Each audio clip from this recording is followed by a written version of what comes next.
तो आज हम देखने वाले हैं every USB pod colour explain in 13 minutes.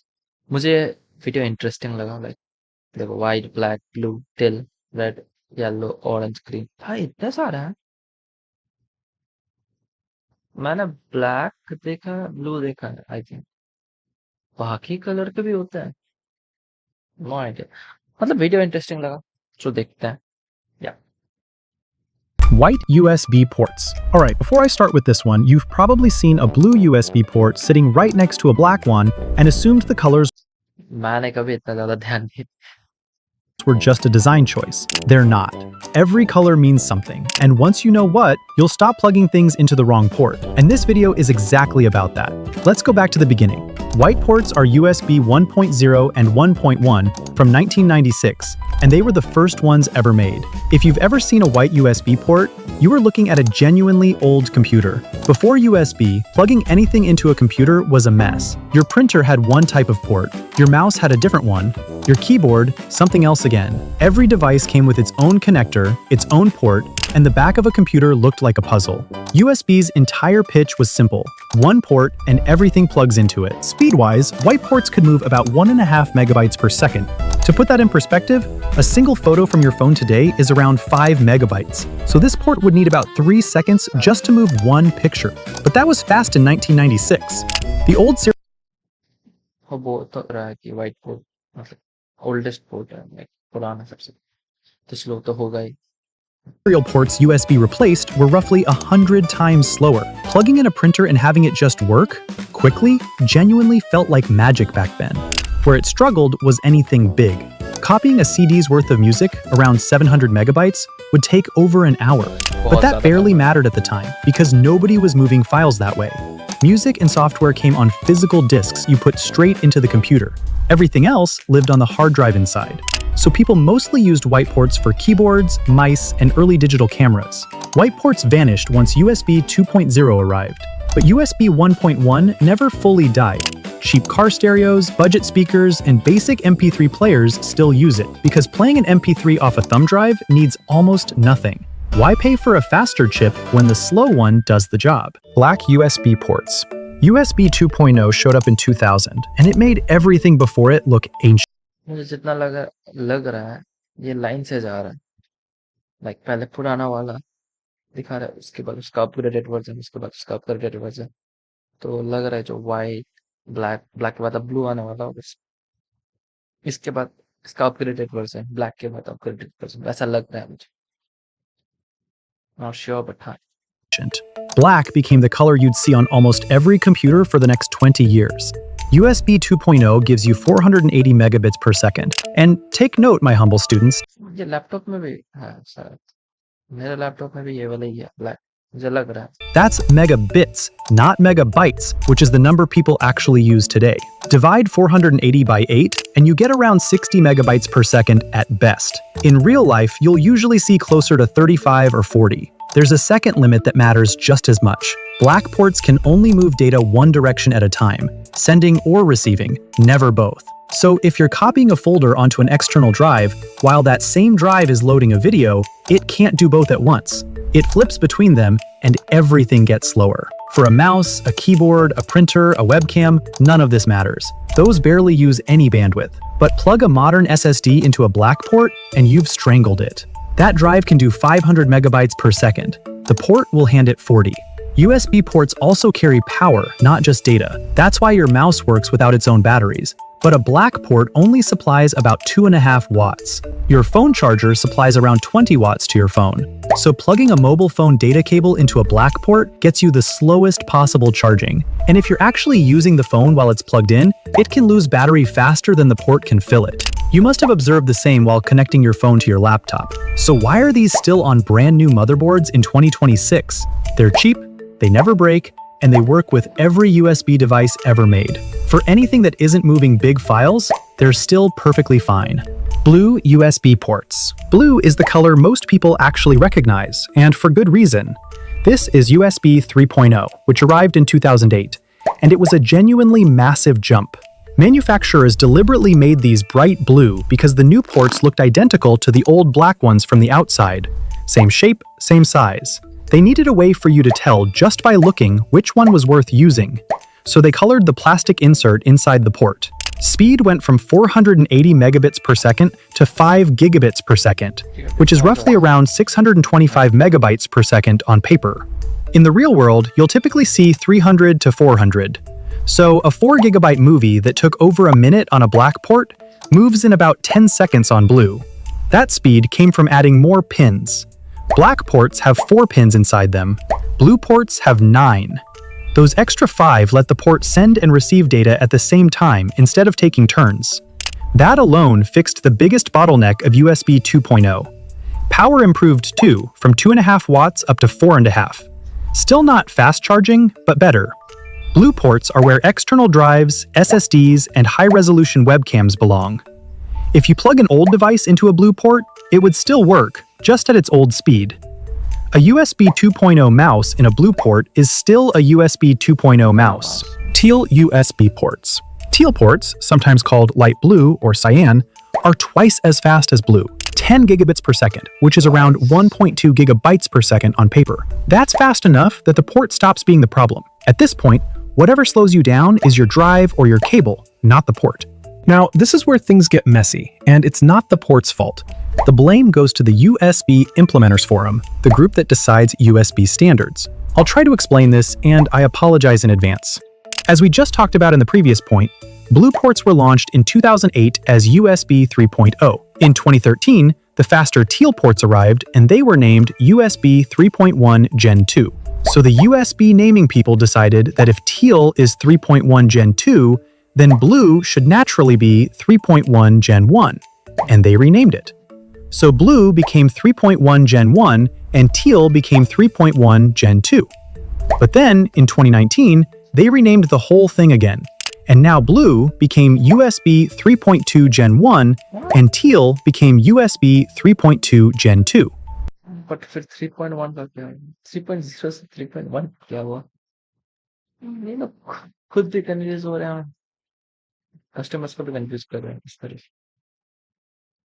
So if you're looking at the specs of a PC and it says USB 3.1, that could be the slow blue one or the fast teal one. The only thing that tells you which one it is the generation number printed after it. Gen 1 means 5 gigabits. Gen 2 means 10. And a lot of the time, nobody bothers printing it at all. Red USB ports.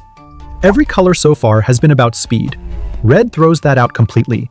Red ports have nothing to do with how fast data moves. They're about power. Specifically, a red port stays switched on even when your computer is off. Shut the laptop down, close it, walk away. The red port keeps supplying electricity. That means you can charge your phone, your earbuds, your smartwatch, or a power bank overnight without leaving the whole machine running. It turns your laptop into a charging brick. Now, here's the part that trips people up. A red port can be any speed. Some are USB 2.0, moving 480 megabits per second. Some are 5 gigabits. Some are 10. The color tells you nothing about data. It only tells you the port stays awake. Most manufacturers keep the red ports at 10 gigabits per second, though. Red started showing up around 2017, mostly on gaming laptops and gaming motherboards, and the implementation is inconsistent. On some machines, you have to switch the feature on in the BIOS first. On others, it's already on. Some red ports only work while the laptop is sleeping, not fully shut down. Others work either way. So if you see a red port, don't assume it's the fast one. Assume it's the one that charges things while everything else is off. Yellow USB ports. Yellow works exactly like red. Always on power, stays awake when the machine is off, charges your stuff overnight. The only real difference is where you'll find it. Red shows up on gaming hardware. Yellow shows up on business laptops and workstations, the kind of machines companies hand out. Same feature. So red है gamers के लिए पकड़ लो, और yellow है professionals के लिए जो office work वगैरह करते हैं। Different audience. Yellow ports usually run at 5 gigabits, so blue speeds, but that's not guaranteed either. Like red, the color is telling you about power, not data. And honestly, there's no logic behind why one manufacturer picks red and another picks yellow. Some brands use red for their always-on ports. Some use yellow. Some even use orange. It's whatever the design team felt like that year. Orange USB ports. Orange is where the whole idea of color coding gives up. There's no official meaning for orange, none. It means whatever each manufacturer decided it should mean, and they all decided differently. Some use orange for always-on charging, same as red and yellow. Intel used it on some motherboards to mark a port that charges faster than the others. And on industrial equipment, orange often marks a port with a physical locking mechanism, so the cable can't get yanked out by accident. Then there's the one that catches people out. On some machines, orange marks a service or diagnostic port. That's not for you. That's for a technician running tests on the hardware, and plugging your normal stuff into it may not work properly at all. So if you see orange, the honest answer is you don't know what it does. You have to check the manual for that specific machine. तो फिर इसका मतलब अगर orange होगा तो हमें guess करना पड़ेगा। अरे ये पावर देता है। नहीं, अरे स्पीड से नहीं। Green USB ports. Green is the one almost nobody talks about, and it doesn't have an official meaning either. Mostly, green is branding. Razer uses green ports on some of their gear because green is their brand color. It has nothing to do with speed or power, it just matches the logo. Some manufacturers have used green to mark diagnostic ports, the same way others use orange.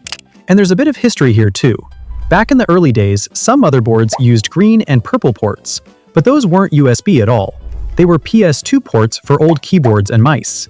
Green for the mouse, purple for the keyboard. If you've seen those on an old PC, that's what they were. You'll also run into purple USB ports occasionally, and white ones that aren't USB 1.1 at all. Because at this point, some manufacturers are just painting ports to match the aesthetics. USB-C. Everything so far has been the rectangular port, the one that only goes in one way and you always get it wrong twice. USB-C is the small oval one that works either way up, and it broke color coding completely. USB-C ports are almost always black or gray, and that color tells you nothing at all.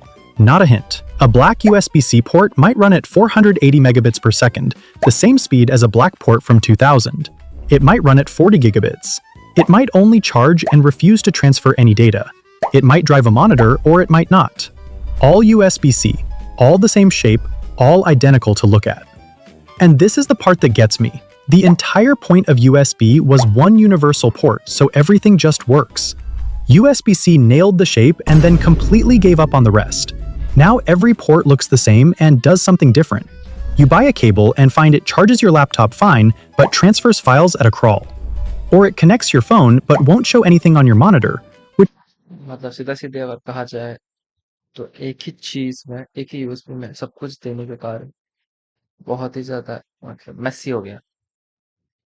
is arguably worse than the mess it replaced. At least back then, different shapes meant different things. This isn't a small problem either. Microsoft looked at their own data and found that 27% of PCs with modern USB-C ports had shown users a limited functionality warning. That's more than 1 in 4 machines where someone plugged something in and the port simply couldn't do what they needed. The color problem. There's a genuine problem in the ports and computer industry. The color system exists. The USB Implementers Forum laid it out. Blue for USB 3.0, teal for 10 gigabits, and so on. The manufacturers just don't bother to follow it. There's nothing forcing them to. So a gaming laptop might have every port painted black to match the design, even though half of them are USB 2.0 and half are 3.0. A brand might use red across the board because red is their color. Razer paints ports green because their logo is green. And yet, you might have seen some devices still following the color code. Blue still usually means 5 gigabits. Teal usually means 10. Red and yellow usually mean charging. Black could be anything made after 2000. White means your computer is old enough to vote. Port symbols. So if the color can't be trusted, what can? The symbols printed next to the port. This one means basic USB, usually 2.0. If you see the letters SS, that's super speed, and it means 5 gigabits. A 10 printed next to the SS means 10 gigabits. A 20 means 20, and if you see just the number 40, that's USB 4 at 40 gigabits per second. For power, look for a battery icon or a small lightning bolt. So सीधा सीधी अब colour को छोड़ के symbol में आ चुका है जी। मतलब ये सिंबल का मतलब ये है, ये सिंबल का मतलब वो। That's your always-on charging port, the one that stays alive when the machine is off. But be careful with lightning bolts because there are two of them. A plain bolt usually means charging. A bolt inside a small arrow shape means thunderbolt, which is a completely different technology that borrows the USB-C shape. Thunderbolt ports are extremely fast and can run monitors and external graphics cards. Those are the good ones. And if there's nothing printed at all, which happens more often than it should, you're stuck looking up your exact laptop or motherboard model and finding the port list yourself. Okay, pretty knowledgeable content. इतना तक ही रखते हैं वैसे। मिलते हैं next video में। Bye bye.